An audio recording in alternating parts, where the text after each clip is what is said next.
La primera dimensión concierne a la relación método-conocimiento. La llamamos la dimensión epistemológica. Y la pregunta sería, ¿cuáles son los condicionamientos que los métodos imponen al proceso de construcción del conocimiento?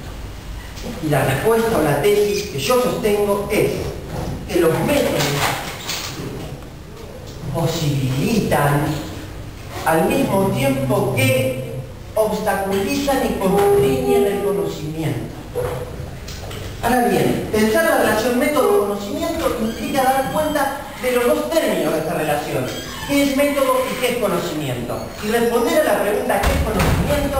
Implica responder a las dos preguntas centrales de la epistemología, que es ¿qué conocemos y cómo conocemos?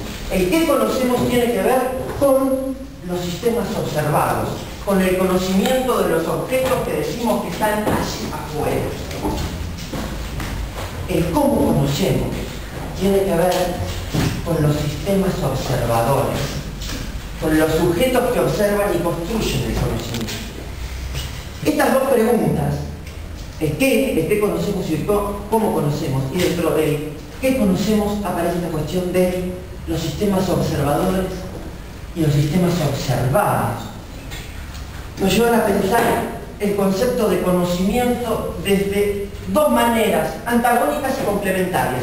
¿Qué es el conocimiento? Muy bien, el conocimiento es el producto, el saber organizado en un sistema de enunciados que son las teorías científicas.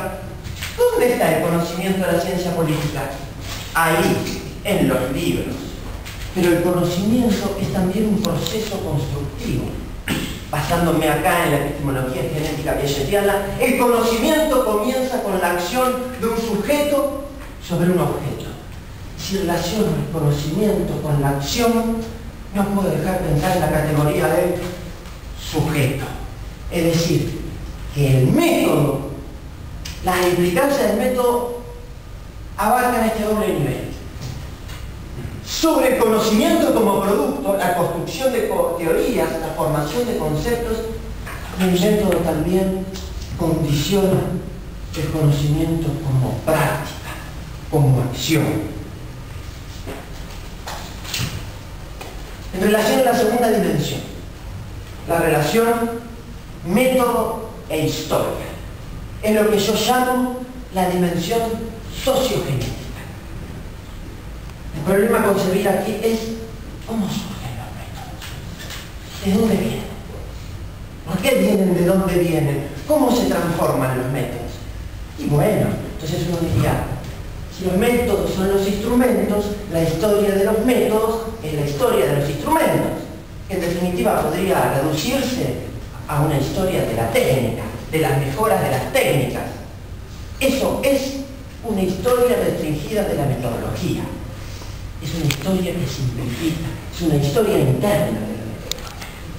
Lo que yo propongo es la importancia de pensar en una ecología de la metodología, en una ecología de la metodología que busca contextualizar a los métodos en relación a dos dimensiones: la relación del método con la historia de las ciencias y la relación del método con el contexto sociopolítico. La relación del método con la historia de las ciencias plantea la posibilidad de encontrar correlaciones históricas entre la transformación de las teorías y las conceptualizaciones científicas y la transformación de los sentidos y usos de los conceptos y métodos. Entonces la ciencia se convierte en la fuente de material empírico para un análisis histórico crítico de las teorías científicas y de los métodos científicos. Por el otro lado, se trata de pensar en las condiciones sociales y materiales en las cuales los métodos han sido concebidos, pensados, elaborados, y en la cual son aplicados. De modo que, desde la perspectiva que yo estoy tratando de desarrollar, la emergencia y constitución del método comparado, del método histórico comparado o del método que ustedes quieran, es la resultante de un proceso social e histórico complejo en donde intervienen tanto intereses y valores de la comunidad científica como factores y elementos del contexto social. De modo que el método, como una totalidad histórica autoorganizada, depende de condiciones históricas concretas, de factores sociales y políticos y de los valores e intereses epistémicos de una determinada comunidad científica. En tercer lugar, la tercera dimensión a problematizar tiene que ver con la relación método-mundo, es decir, la dimensión ontológica. ¿Cuál es la ontología de los métodos? ¿Qué son estos instrumentos de conocimiento? ¿Cuál es la naturaleza y organización? ¿Y cuál es la ontología de ese mundo de objetos de lo que yo hablo, de lo que digo que hay? Y se trata de poner justamente en tensión, erguir una duda, una sospecha metodológica, ontológica, entre la ontología del mundo social y político y la ontología de nuestros instrumentos de conocimiento. ¿Son nuestros métodos de conocimiento? Es la comparación como método, no como procedimiento general de la ciencia.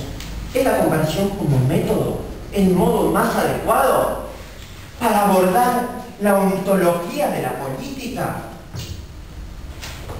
Y el problema de esto, que puede parecer bastante abstracto, es en realidad bastante concreto. ¿Por qué? Por lo siguiente. Porque el conocimiento que yo construyo respecto de lo que digo que hay en el mundo condiciona lo que puedo hacer en el mundo. Condiciona lo que puedo hacer en el mundo. Yo voy a hablar de una asociación de dominación política de un país del norte que está abajo de Canadá y arriba de México. Es mi objeto empírico, material, está en el mundo, está ahí. Y yo digo, porque en los 90 la administración Bush, me refiero a ese objeto empírico. O puedo decir, el Estado capitalista de los Estados Unidos, estoy refiriendo al mismo objeto, pero el lenguaje no es neutral. El tipo de ontología que presuponen nuestras teorías condiciona el tipo de evidencia empírica que puedo construir para contrastar mis hipótesis.